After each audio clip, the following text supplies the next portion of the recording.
My name is Penelope Walker. I'm 40 years old. On paper, I'm the chief legal officer of a major nonprofit organization based in New York. The wife of Andrew Walker, CEO of Walker Holdings and sole heir to one of the oldest financial empires in America. The daughter-in-law of Margaret Walker, a woman feared across Manhattan's financial circles. And that night, in a lavish 60th floor penthouse overlooking the city, they threw me a 40th birthday party as if presenting an award to the perfect daughter-in-law. Over 100 guests, politicians, bank presidents, media figures. Celebrities raised their champagne glasses to toast me. But I knew none of them were really there for me. They came for the name Walker. Then, in a single second, everything shattered. Andrew, my husband, slapped me across the face. The room fell completely silent. I felt the sting on my cheek, the taste of blood at the corner of my mouth. But I didn't fall. I simply reached into my purse, pulled out my phone, tapped a button, and said clearly, "Go live." A beep echoed from 3 guests scattered around the room. They removed their earpieces. And I smiled. Have you ever been treated like a puppet just to maintain someone else's perfect image? Have you ever lived in a family where the fear of being controlled was greater than the fear of being alone? If so, leave a comment below. Hit like, and don't forget to subscribe to this channel to hear what happened next after that slap. Because the slap was only the beginning. I used to think that from the outside looking in, anyone would believe I was the luckiest woman in America. I lived in an $18 million penthouse in Manhattan, once featured on the cover of Architectural Digest. 8-meter ceilings, Italian marble floors, an open-concept kitchen with a Swiss-imported automatic wine storage system. From the bedroom window, I could see the Brooklyn Bridge, Union Square, and the sparkling Square for Hue lights along the Hudson River every night. I owned couture dresses custom-made in Paris, spoke at major legal conferences, and was honored for my philanthropic work through the Walker Foundation. I was the wife of Andrew Walker, the man Forbes once called the great hope of legacy finance. Tall, composed, with dual MBAs from Wharton and MIT. He was always impeccably dressed, spoke with precision, and oversaw nearly 10 subsidiaries within Walker Holdings. When we entered a boardroom, all eyes turned toward us as if they were watching royalty in the financial world. And my mother-in-law Margaret Walker was the one who built most of it. Margaret was once a distinguished professor of behavioral science at Columbia University. Before stepping away from academia, she served as a psychological advisor to several state governors and CEOs of Fortune 500 companies. She was brilliant, sharp, and always knew how to enter a room with the perfect smile, the perfect tone at the perfect moment. But beneath that polished exterior was a mind trained to manipulate, and she applied it to her own family as if it were a long-term experiment that only she was allowed to control. I used to think she loved me in her own way, cold, distant, but still caring. But then I realized I had never been a person in her eyes. Not someone with emotions, desires, and dreams of my own. I was just part of a plan. A tool. An asset. I remember the day Margaret handed me a finely printed fertility calendar on ivory paper, embossed with the logo of a luxury wellness brand. "Penelope," she said softly, "this is your ovulation tracking schedule. Anna, my assistant, will help you input the data each month." I forced a smile. "I think that's something Andrew and I should manage privately." She placed a hand on my shoulder, still smiling gently, but her eyes didn't smile. "My dear, this is about the health and future of our family. A smart woman understands the importance of time. Preparation." That was the first moment I felt true fear. After the wedding, everything around me slowly restructured according to the Walker family standard. My friends began to withdraw because my invitations were often declined due to Andrew's schedule or mother's commitments. Casual gatherings were replaced by galas where I had to stand beside Margaret, arm in arm with my husband, smiling as if I belonged there. Even the way I dressed was edited. "That red dress is too bold," Margaret once commented. "Walker women should project softness with stability.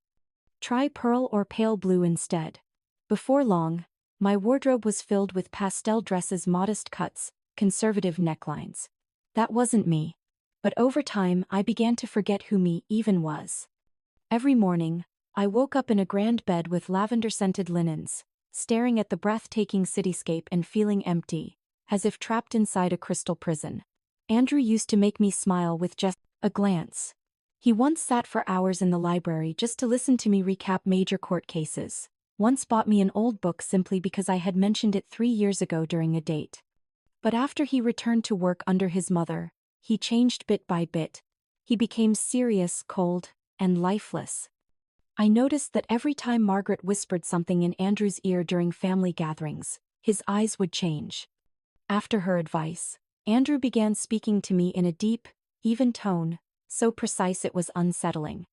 Penelope, Mother believes we should consider having children before you age too far. Penelope, your public image needs more refinement when attending charity events. Penelope, don't let personal feelings damage the family's reputation. I used to push back. I cried. I screamed in the middle of the night, asking him, Andrew, are you still yourself? But he looked at me like I was a riddle he couldn't solve. Margaret never raised her voice. But every time I declined one of her suggestions, a silent consequence would follow. A schedule mysteriously changed. A news article about internal tension appeared on a finance blog. A grant from the foundation delayed. Invisible fingers pulling strings. I began keeping a journal. Not by hand, but on an encrypted laptop. Eli, my college best friend, sent me after hearing my voice on a call and saying, "That's not the Penelope I used to know." I documented Andrew's reactions. Archived Margaret's emails.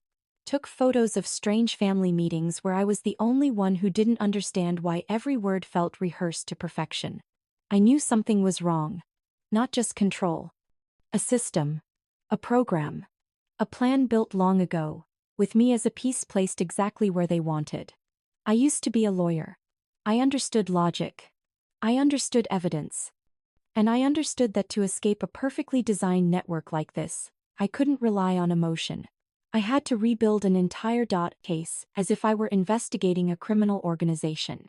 Every night, as the city lights shimmered beyond the bedroom window, I opened my encrypted laptop, sat at the vanity, the clock ticking behind me, and began collecting the fragments that might, one day, to help me break free from this prison.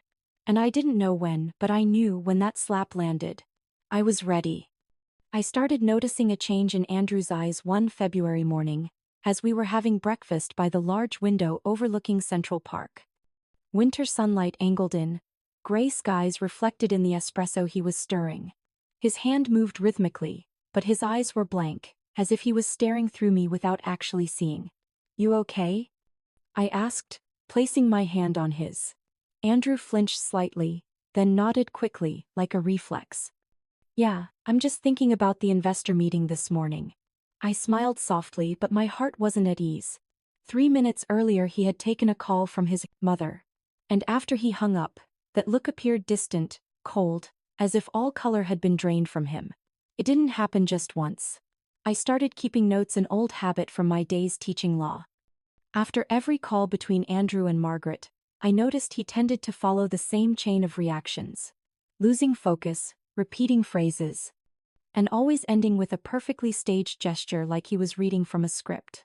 A sudden hug. A bouquet delivered to his office. A dinner reservation at a place I had mentioned once. Years ago. Everything was correct on the surface, but wrong in the way it was done. One evening, after I had turned off the living room lights, Andrew turned to me and said, "I think we should revisit the plan to have children." I looked at him. "I'm not ready," I replied bluntly. "My work is at a critical point. I'm leading a discrimination case that could set a national precedent. I can't pause right now." He was silent for a second. Then, suddenly, he gripped my wrist. Not hard, but tight enough that I flinched, and long enough that I felt a chill run down my spine. 3 seconds. His expression in that moment wasn't angry. It was empty. No emotion. Then he let go almost immediately. "I'm sorry," he whispered, still not making eye contact. I stepped back, my hand still numb. In that moment, a quiet sound echoed inside me like the snap of a dry branch in a winter forest. I didn't know what it was. But I understood. Andrew was no longer the man I had loved. The next day, I asked Eli, the only college friend I still spoke with, to help me install microsurveillance software on Andrew's phone. I didn't want to believe he was doing anything wrong. I just wanted to understand what was really happening. "I know you're not doing this out of jealousy," Eli said as he helped set up the system. "But Penn, you have to be careful. This is a game played by people who never leave a trace." I nodded. "You think I've never seen a puppet built so perfectly that the puppet itself doesn't know it's a puppet?" I said, my voice bitter. 3 weeks later, I had copies of his entire call history, text messages, and even recordings of speakerphone conversations Andrew had never known about. And I discovered the first thing that took my breath away. In a 6-minute recording, Margaret spoke to Andrew in a honeyed, soothing tone. "My dear, when Penelope resists the plan to have children, that's a deviation. She needs a clear reminder." Not harsh, just a firm assertion. "A clear reminder?" Andrew repeated, as if memorizing. "You know," she said slowly. "Just 3 seconds. Then apologize. The emotional response after the action is the tool that stabilizes the system." "A system?" I stopped the recording there, my hand shaking. I sat in my study for 2 hours with the lights off, staring at the screen as if looking into an abyss. What were they doing to him? It wasn't that Andrew wanted to squeeze my wrist. He didn't decide that. It was the signal his mother had programmed in advance. I began combing through every detail of our married life. I reviewed family videos, interviews, every public appearance we had made. In Andrew's eyes, I began to recognize repeating patterns. Whenever Margaret was near, he would say the same phrases with almost copied intonation. I went back through photo albums. In one picture from a charity fundraiser 2 years earlier, I stood between Margaret and Andrew. Margaret's hand rested lightly on his shoulder, but her index finger pressed into a hollow at his neck, just where I had once studied reflex points in a neuroscience lecture. After that press, Andrew turned to me and said, "Penn, you should stay quiet about the financial plans. Those things aren't suitable for a wife's image." I had forgotten that moment. But now I remembered it clearly. Margaret was orchestrating Andrew's every reaction, from the look in his eyes, to what he said, to even intimate gestures. I opened the behavior modification plan I had retrieved from Margaret's printer when I visited her house the day before. A thick dossier titled, "Emotional Realignment Program. Phase 2. Maintaining Power in Family-Level Relationships." There were diagrams, models, and charts showing how emotions were mapped to keywords, and how physical reflexes were used to reinforce mental programming. Andrew wasn't a cold man. He had been turned into a tool in his mother's hands. And I wasn't just the hurt wife. I was the second experimental subject in that plan. I looked in the mirror. My face hadn't changed: brown eyes, light brown hair, smooth skin. But in my eyes there was something I had never seen before. Awakening. I couldn't walk away without knowing the whole truth. I couldn't abandon Andrew as if he had vanished completely. But to save him, I needed evidence. I needed to understand how this system worked. And I needed help from people stronger than me. I began going to a place I had sworn I'd never return to: the FBI's Manhattan field office. In my bag that day was a hard drive containing 11 recordings, more than 50 pages of documents, and a list of transfers from the Walker Foundation to various personal psychological consulting organizations. And I knew this was only the first step. A storm had only just begun. I had never thought I would have to investigate the very home I lived in. But when trust is torn apart by programmed behaviors hidden behind every word and touch, the truth becomes the only thing that can save reason. Right after I left the FBI office that day, I began to act. One step at a time. No hurry. No mistakes. I knew that if I showed any sign, Margaret would notice. She wasn't the kind of person to wait for a crisis to react. She always moved one step ahead of all of us until I started moving too. First, I created an anonymous cloud account. The servers were located in a country that had no data sharing treaty with the United States. I used an identifier that had never been associated with anything on the Walker system. Inside, I set up a multi-layer encrypted archive containing every audio file, image, observational log, and even the psychological notes I wrote each night. Then I reached out to Eli. We met at a small cafe in Brooklyn. The place had no security cameras, used handwritten menus, and didn't accept credit cards, a place nearly invisible to the Walker family's surveillance network. When I handed Eli the draft plan, he was silent for a long moment, just looking at me. The eyes of someone who had shared a dorm room with me in our final year of college, who knew my worst habits, the nights I couldn't sleep under pressure, the way my eyes lit up when I taught. "Pen," Eli said softly, "are you sure?" "I had no choice," I answered. "I cannot keep living in a performance written by someone else. And I can't let Andrew keep being controlled like a puppet. You've seen the documents. This is no longer a marital issue.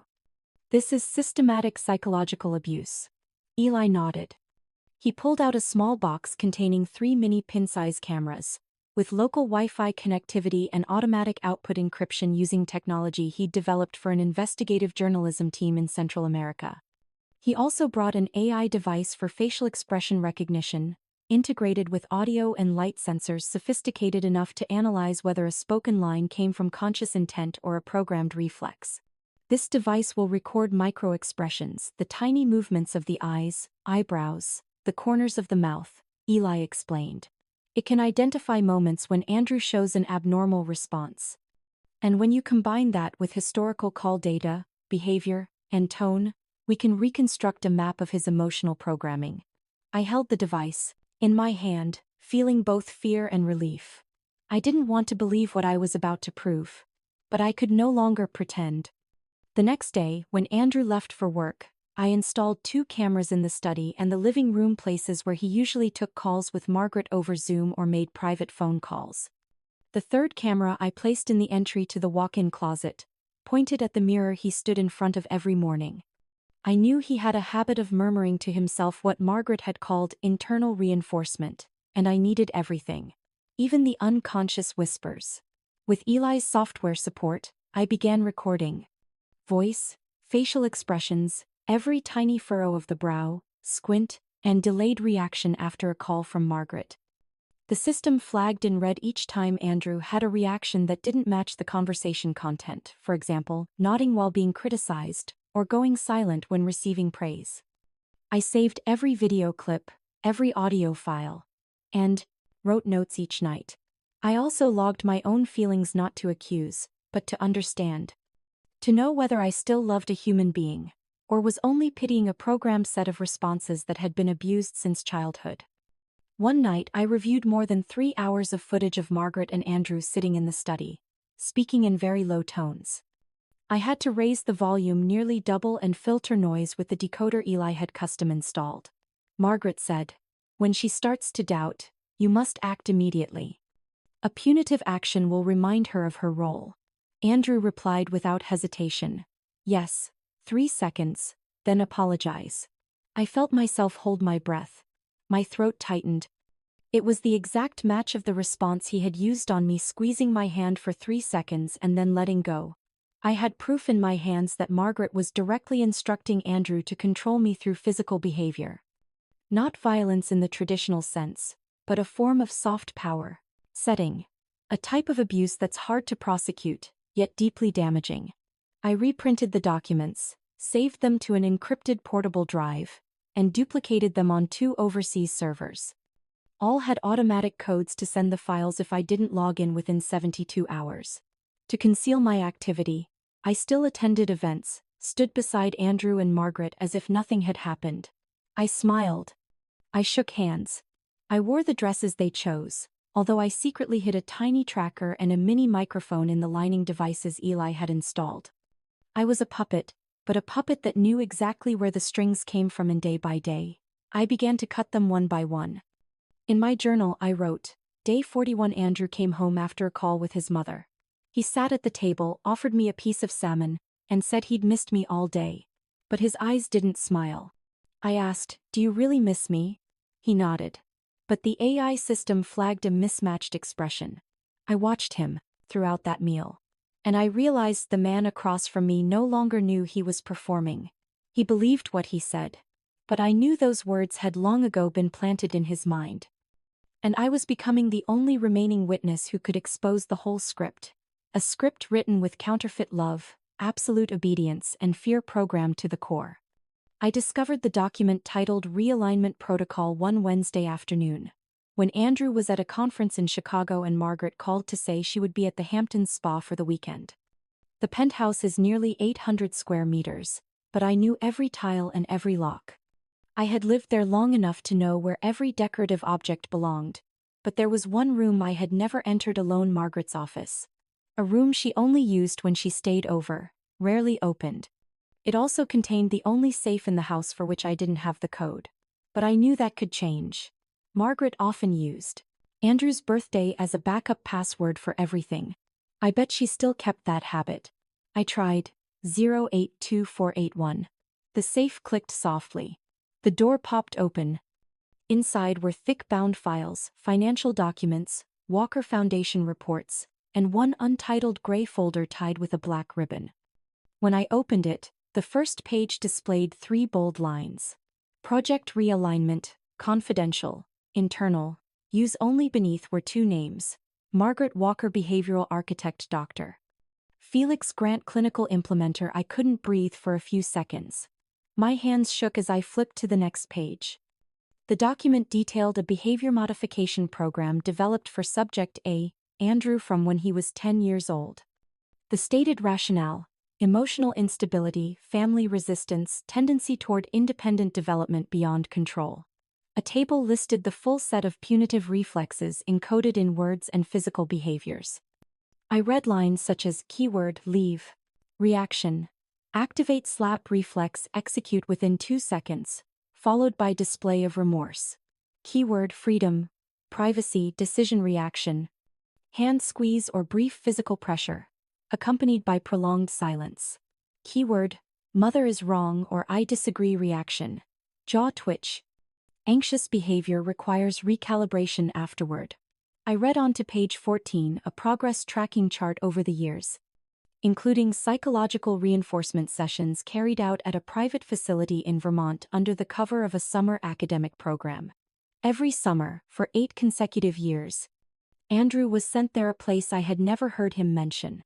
I touched the stark lines as if touching a wound that had never been bandaged.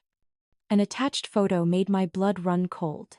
Andrew, about 12 years old, sitting in a white room with a bespectacled man, Dr. Grant, I assumed, across from him.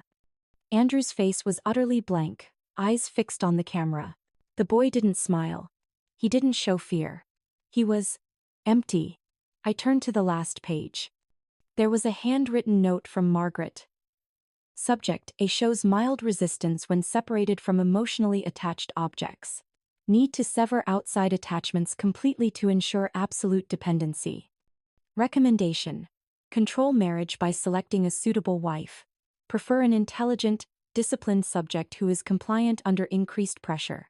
I stopped, my heart racing. Those lines were not just about Andrew. They were about me. I, the one Margaret chose, praised, introduced at legal conferences, and encouraged Andrew to pursue. I, the person introduced to the family 2 months after our first meeting, with a wedding so fast my friends barely understood what had happened. I was not a wife that Andrew loved naturally. I was part of a control plan his mother had carried out for more than 2 decades. I closed the dossier, slipped it into my encrypted document bag, and put everything back in the safe as before. But from that moment on, I had no doubts left. That night, when Andrew came home, I looked at him for a long time under the dining room light. He set his bag down, took off his coat, and smiled gently. "How was your day?" he asked. "Fine," I replied. "I read some old documents. Just thinking a lot. Do you need my help?" He stepped closer and put a hand on my back. I looked at him. His eyes were still the brown I had loved, but now I couldn't help wondering how much of that look was real and how much was the result of 30 years of conditioning. I took a small step back. "I'm okay. You eat first, I'll reheat the salmon with butter sauce." "I like that dish," he smiled. I nodded. But inside, my thoughts went elsewhere.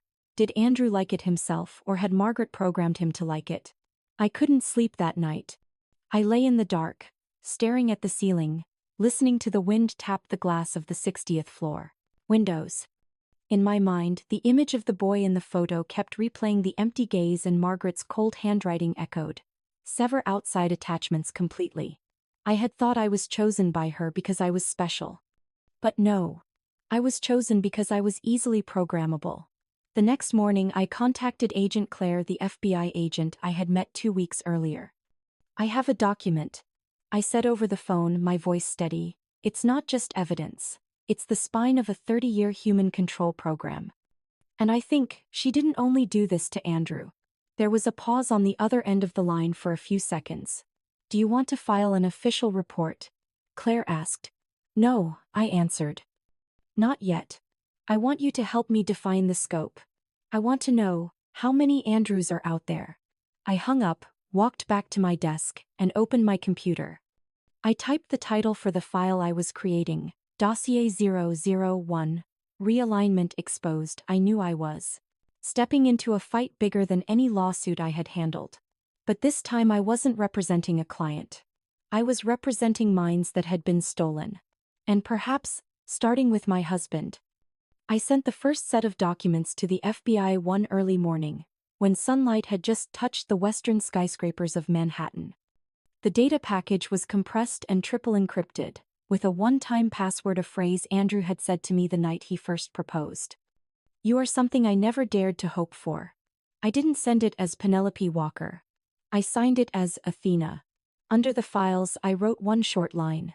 "I am not the only one. And I have proof." 7 days later I received a message from an unknown number. "Penelope. Claire here. Remember the 2010 reunion in Cambridge? Meet for coffee at 10 a.m. tomorrow. Corner of 43rd and Lexington. I owe you a caramel latte." I didn't have a college friend named Claire. I had never attended a reunion in Cambridge. But I went anyway. Claire was already waiting in the cafe, her brown hair tied back, wearing a taupe trench coat, clutching an old medical book as if waiting for a study partner. Her eyes were calm, but when I walked in, a single glance was enough for her to stand and offer the practiced smile of old friend. "Penelope. Oh my, you haven't changed much," Claire said as if we had just seen each other yesterday. I forced a smile, sat down, my eyes never leaving the cup of coffee already placed before me. "I guess, you're not a medical student," I whispered. Claire tilted her head slightly and smiled. "You guessed right. And this latte is perfectly safe, no need to worry. We verified the cafe's cameras, no one is watching you." "We?" I asked. "The FBI. I'm a federal agent working on an internal investigation into systematic behavioral control practices in private settings. We've been monitoring the Walker Foundation since 2018. But the file you sent, it's been a major turning point." I tightened my grip on the coffee cup. "What do you want me to do?" I asked. Claire shook her head. "For now, nothing. What you've done so far is precise and cautious enough. But I think it's time you are not alone." I looked up. "What do you mean?" Claire pulled out a tablet, set it on the table, and opened a folder titled Category, Subject Conditioning Reports. A long list of names filled the screen. Not all of them were Walkers. These are people who worked at Walker Holdings subsidiaries or who were collaborators of the Walker Foundation in education and health programs. Teachers, accountants, engineers, even research scientists, she said. I read the notes column. Symptoms: extreme emotional dependency after intervention. Psychological harm due to controlled personal decision-making. Dissociative symptoms following training programs. Where do I fit in this list? I asked, my voice low. Claire's expression turned serious. You are not an ordinary victim. You are an exception. You have a legal background, resilience. But because of that, you are the only one who has stepped out of the model while still clear enough to observe it from the inside. I swallowed. And Andrew? I asked, unable to hide my worry. Claire hesitated for a moment. Andrew is Subject A. He's the first and most comprehensive model we've seen in the files. His conditioning began at age 10 and ran for more than 20 years. Every decision was guided by conditioned reflexes, combined with medication, auditory cues, and deliberately induced emotional traumas. My stomach twisted. Claire, can they do that to a child without anyone noticing? with resources, power, and a medical psychological system funded by the family's own foundation. Yes, they can. And they did. She switched the screen to another folder and played a video. The picture was grainy and the audio noisy, but I recognized Margaret. She stood beside a thin, dark-haired child about 13 years old, not Andrew. The boy recited scripted lines, each repeated 3 times, then stopped when Margaret nodded. You are part of a larger plan. You are not to disobey instructions. Freedom is dangerous. Disobedience is betrayal. I went numb. Not Andrew, I whispered. Claire nodded. Subject G. Real name, Nathan Greer. He was the chief accountant for Walker's Educational Resources subsidiary. Last year he took his own life. A cold shiver ran through me. Claire spoke slowly. The Walker Foundation isn't simply a charity. It's a cover for a behavior training system in many forms: summer camps, scholarship programs, even free therapy. They don't coerce people. They invite them, and then program them. I forced the words out. I need to bring this into the light. And you will. Claire replied, her eyes serious. But the right way. We need you to maintain your current position. Keep collecting, keep observing. We have signs of an insider in the organization. Someone is sending information, but can't reveal themselves yet. They trust you. I shook my head slowly. You're putting me in danger. We're protecting you. Your phone is being routed through 3 virtual nodes. Every device you use has 2 layers of encryption. And if anything happens, our system will automatically trigger the package you sent to be transmitted to the media. I looked at her, my eyes stinging. I'm not afraid for myself. I'm afraid for Andrew. Claire softened. We'll do everything to get Andrew out of that system without harming him further. But you are the key. I bowed my head, clasping the cold cup of coffee. I didn't know how much longer I could keep going. But one thing was clear. I was no longer alone. And if I could be the first small light in that labyrinth, I wouldn't step back. Across the street, the glass Walker Tower glinted in the midday sun. I looked up, not with the old admiration, but with awareness. I had thought of that place as a symbol of power and achievement. Now I saw it as a gilded cage. And I would find a way out for everyone locked inside it. Even my husband. I began to mention the idea of a big birthday party in early April, during a family dinner at the rooftop of Celeste, the restaurant Margaret favored for meetings with international partners. I think, this year we should do something special, I said while Andrew was ordering. 40 years. A big milestone. I don't want to just have a quiet dinner with a few acquaintances like every year. Margaret set down her wine glass and smiled with complete control. What about a cocktail party at the Penthouse? She suggested in a light voice. The Manhattan night view will be the perfect backdrop for any dress you choose. I nodded. I love that idea.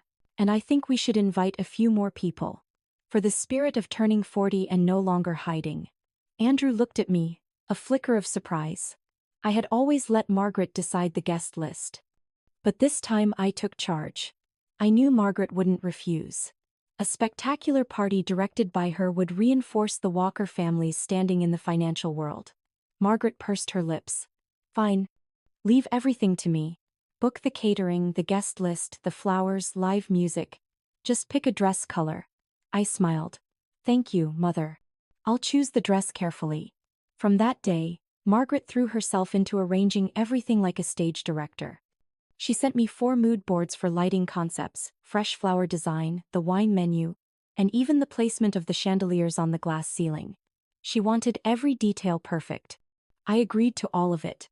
Because I needed the party to look like a real celebration.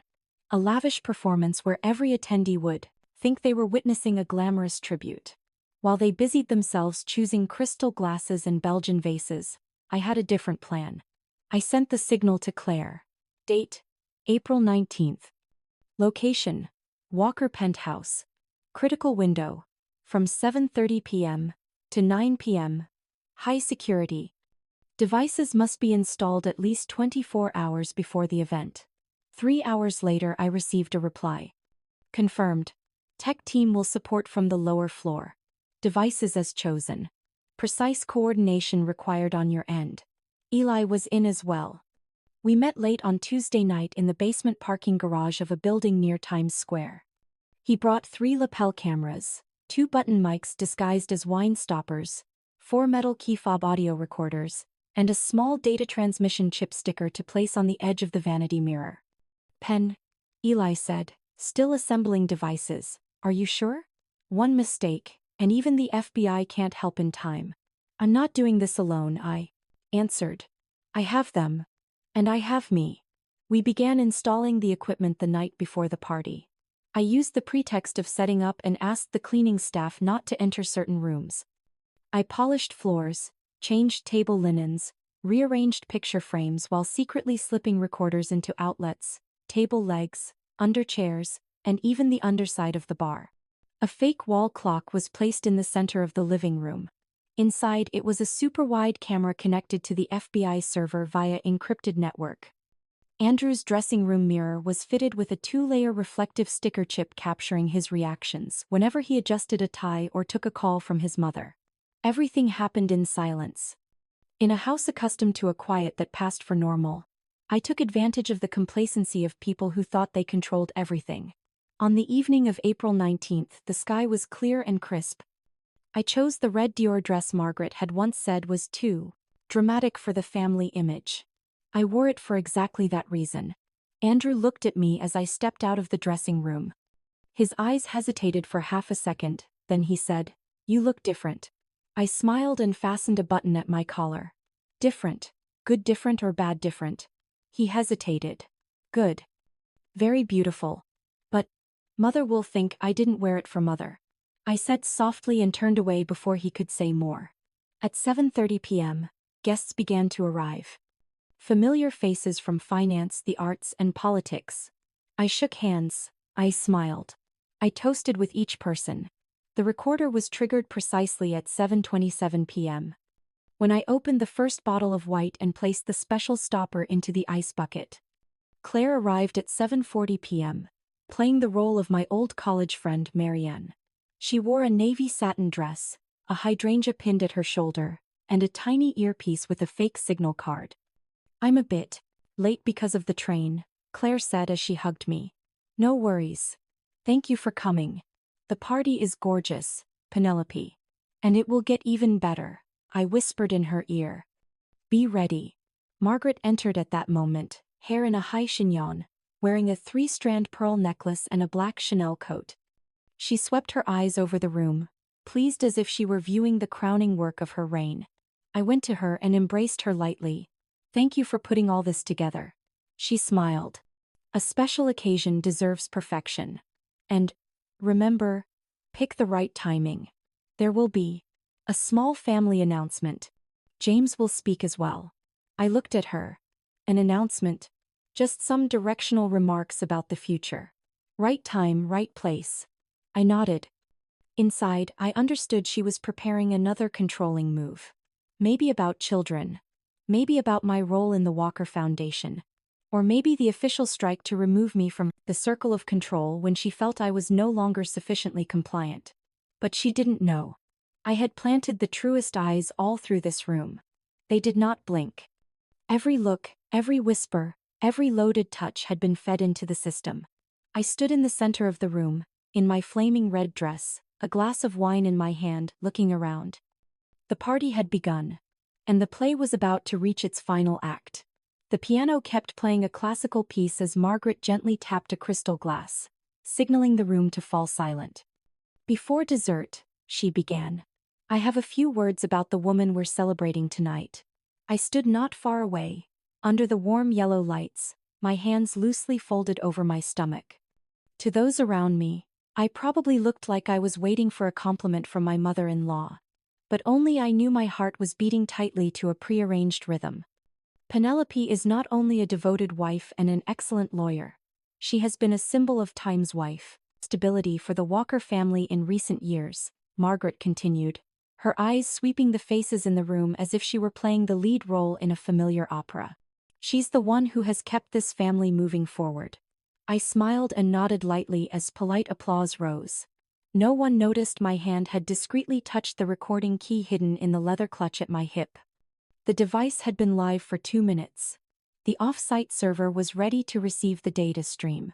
Margaret ended with a cold kiss on my cheek and a shoulder squeeze just firm enough to make anyone feel loved. Then she signaled Andrew to step forward. A small microphone was placed in his hand as if he were preparing to address a financial conference. Andrew stood beside me, a faint smile on his face, but his eyes did not meet mine. Not fully. They were a little off, as if he were reading a draft in his head. I knew I had exactly 30 seconds before Margaret delivered the family announcement, part of the control plan I'd already anticipated.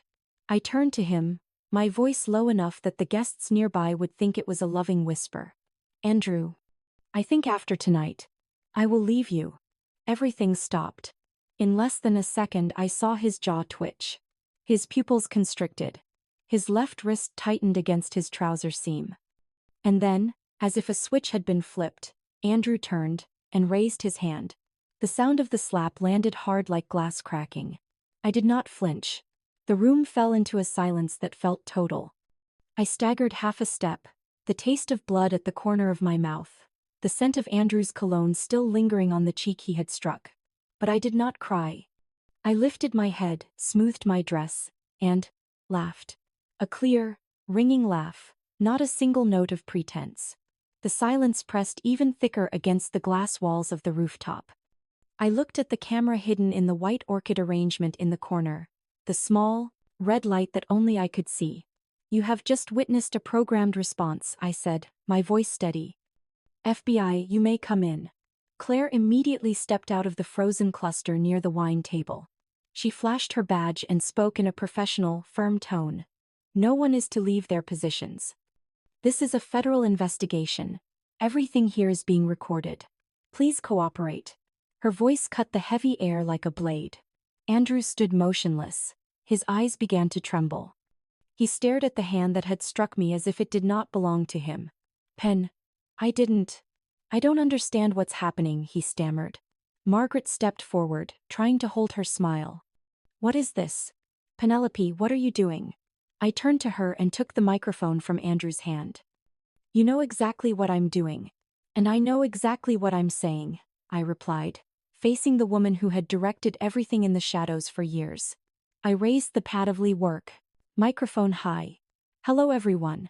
My name is Penelope Walker, and I will confirm, this 40th birthday party is not a celebration. It is an exposure.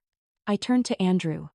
He just slapped me, in front of hundreds of people, not because he was angry, but because his brain has been programmed to react that way to the word leave.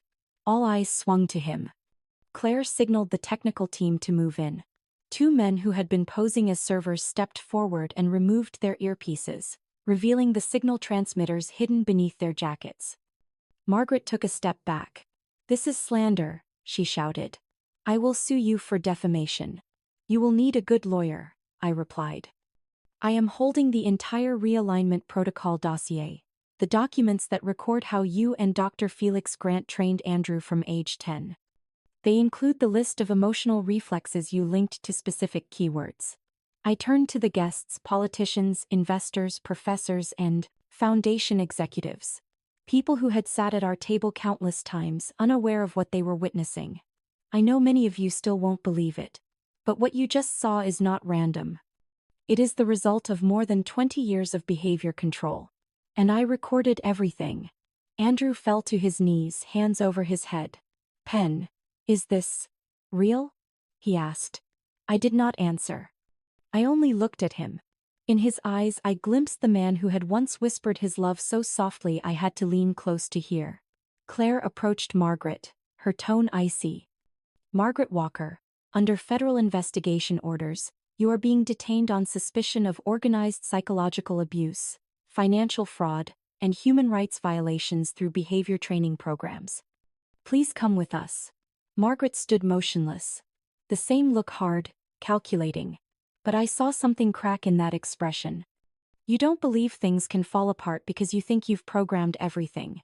But you forgot one thing, I said. No program can stop awakening. And at that moment, the cameras, microphones, every device installed in the penthouse simultaneously transmitted data to the FBI servers. Whispers, coded glances, every time Margaret touched Andrew at a reflex point, were analyzed, encrypted, and stored.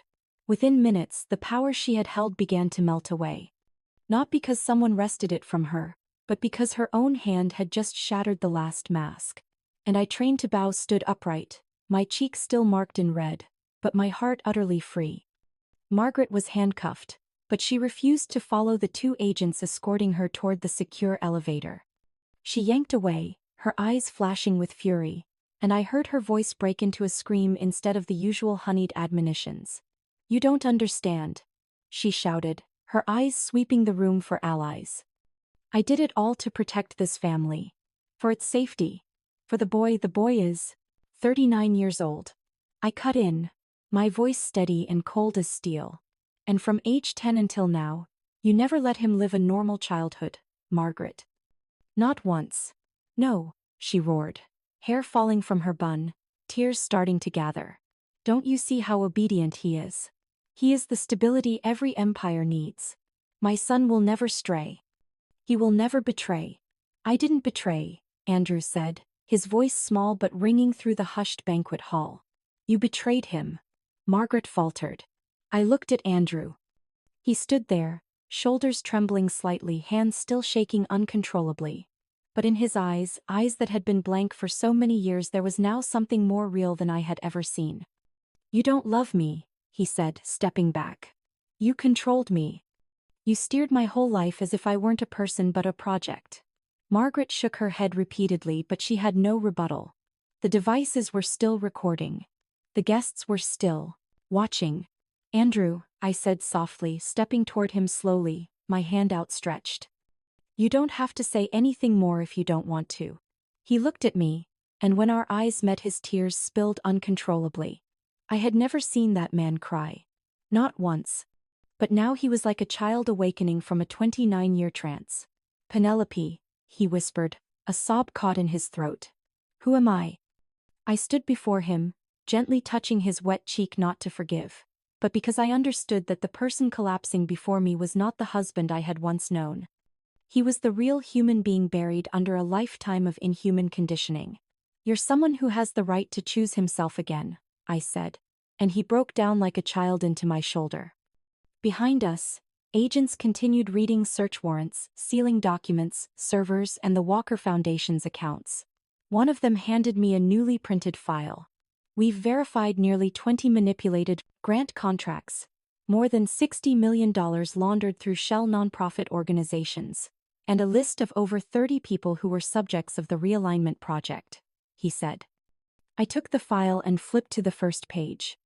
There were names I'd heard whispered at family parties, people who had given me wedding gifts, who once called me the woman who calms Andrew down. Now I understood why they said it.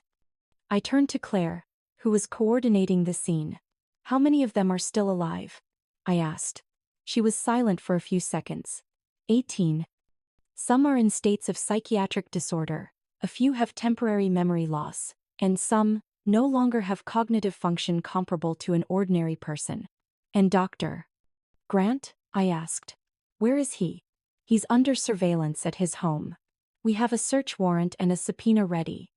But with what you provided and the evidence collected tonight, we will move to execute an arrest within 24 hours. I nodded, my eyes fixed on the list. Each line was a life manipulated, a story rewritten by someone else's hand. By near midnight, most guests had been given preliminary interviews. Some still tried to maintain appearances and left with polite masks and frightened eyes. A few others, those who had cooperated with the Walker Foundation, began asking about how they could assist the investigation. As I passed the buffet table, I noticed my glass of champagne still untouched. I lifted it, holding it at eye level, the lights reflected in the pale gold liquid. "I used to think this stood for joy," I told myself. "But tonight, it's evidence of the elite's silence over wrongdoing, simply because they were invited to sit at the table."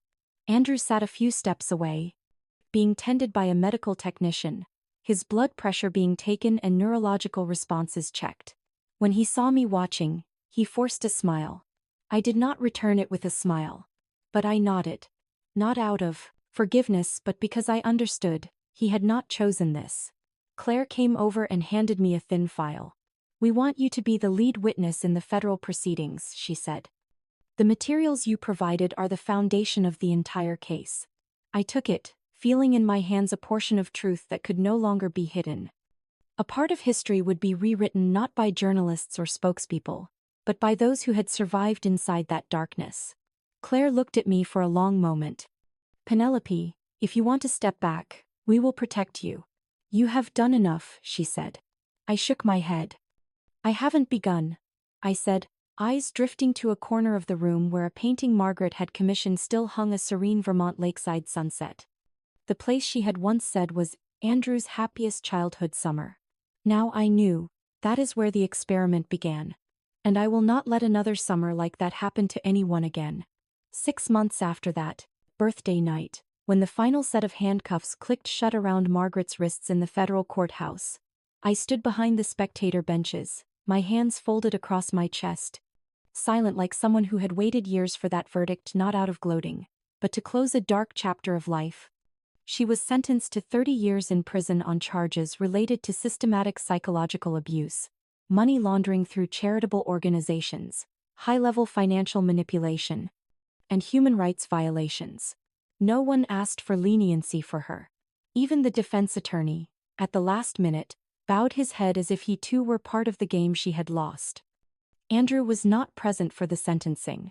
He was receiving treatment at a specialized psychological recovery center in rural Maine, where pine forests stretch and a clear lake lies still, a place so quiet that the programmed voices in his head had to stop to hear the wind. I had no direct contact with him during those 6 months, but every month a letter arrived at the mailbox of my newly founded organization, True Will Foundation. Each letter began in the same slanted, steady handwriting. "Penelope, if you are reading these lines, there are 3 things I want to tell you." Each letter was an apology. Not just for that slap, but for the hundreds of times he repeated behaviors he no longer remembered committing. He apologized for letting his mother drive every choice, for believing silence was a form of love. And he always signed off with a short line: "I do not expect forgiveness, but I hope you are free." I read them. I folded them carefully. I did not reply. Not because I was angry, but because I understood that some forgiveness needs no words. And it does not require a return. The True Will Foundation's office sits on the 4th floor of a red brick building in Brooklyn. Not glamorous. No gold-plated sign. But the door is always open. Each week we intake more than 10 cases from people who have experienced living as if they no longer control themselves. Some were senior employees, some were students who had received scholarships from behavioral education programs, and there were wives and husbands like me who thought they lived in love until they realized the whole thing was a script written by someone else. I did not work alone. Claire left the FBI after the case closed. She said that years as an agent taught her one thing clearly: the law can handle criminals, but only the community can heal victims. She volunteered to become the legal support program director for the foundation and co-wrote toolkits with me to help identify psychological manipulation in families and organizations. Eli handled the technical side. He developed an encrypted platform that allows victims to record, store, and send evidence without revealing their identities. He often said, "Not everyone has clean evidence like you, so I'll help them build it." I still remember the first workshop we held. Only 7 people attended. There was a woman in her 50s with prematurely gray hair from stress, sitting quietly at the back. When I finished speaking about psychological self-determination, she raised her hand and asked, trembling, "If I've let them control me for 30 years, am I still worthy of freedom?" I stepped down, didn't answer immediately. I sat beside her, held her hand, and whispered, "If you're still asking that question, it means you've already stepped through the first door." From then on, the foundation gained new people every month. No 2 stories were the same, but they all shared the belief that they had lost their voice. And then they found it again. As for me, I still live in the small apartment I rented in Lower Manhattan. No penthouse, no bodyguard, no doorman. I do my own grocery shopping, choose each roll of toilet paper, make my morning coffee. Small things I once thought unnecessary. But I learned that those small things help me feel like myself. Every Monday morning I spend 15 minutes opening Andrew's letters, reading quietly as if he were sitting in front of me. In the most recent letter he wrote, "For the first time in my life, I chose a book to read. Not because it was on my mother's list, not because it would help my leadership profile. I chose it because I wanted to. It's a small thing, but for me, it's like a window opening for the first time after years sealed shut." I set the letter down without tears. Just a sense of lightness. I know I will not go back.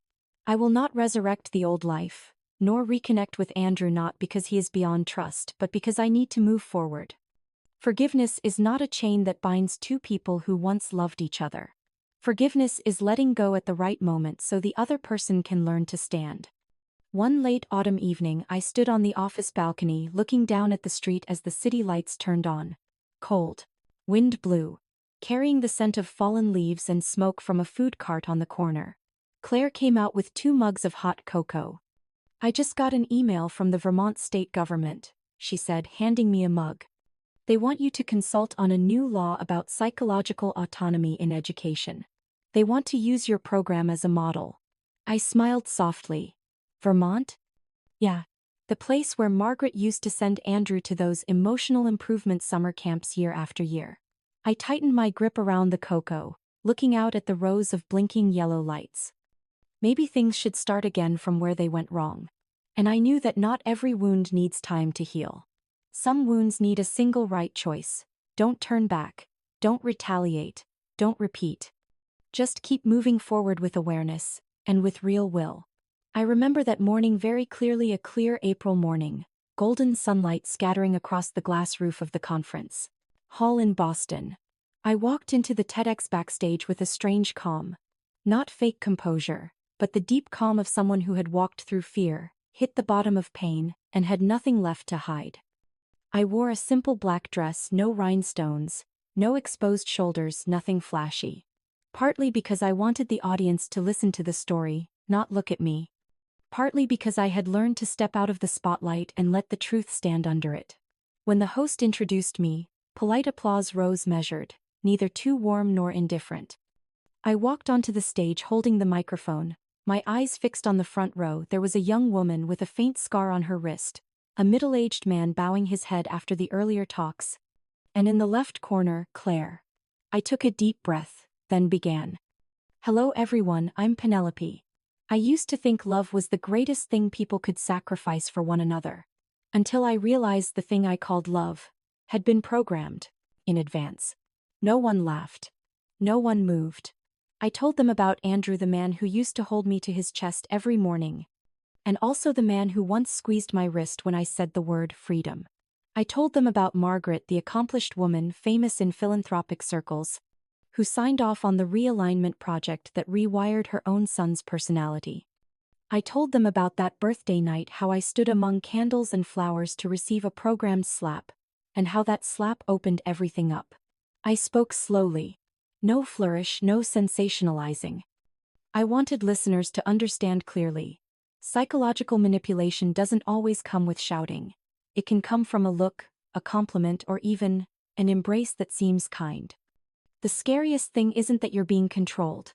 It's that you don't know you're being controlled. When I paused in the middle of my talk, there was a very long silence. I saw a young woman in the third row, covering her mouth and crying. An elderly woman dabbed at her eyes with a handkerchief. A thin, balding man stood still, nodding. Then I spoke about choice. 6 months after that fateful slap, I didn't choose to go back. Not because I didn't still love that man, but because I couldn't keep loving in a relationship where he didn't even know who he was. I told them about the True Will Foundation, about the survivors who came to us, about the apology letters I read every week but never answered. I talked about relearning how to walk alone in the park without hearing the whispered "you should do this, you should choose that" from someone else. And then I said the final line I had held in my chest for months. Sometimes the laugh after the slap isn't madness. It's freedom. The air in the auditorium seemed to hold. Then, suddenly, there was a burst of applause. No one stood up immediately, but people clapped for a long time. Not for me. For themselves, for the recognition of something inside them. After the talk, Many people came to shake my hand, to hug me, to ask for the foundation's contact.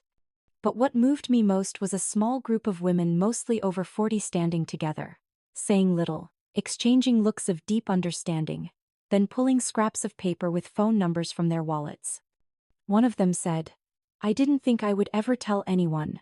But, if you could do it, maybe I can too." In the days that followed, the talk video spread quickly across social media.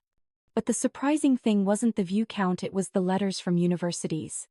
Columbia Law, Stanford, even Harvard wrote asking to use the birthday party footage as an example in courses on covert crimes and emotional manipulation in families.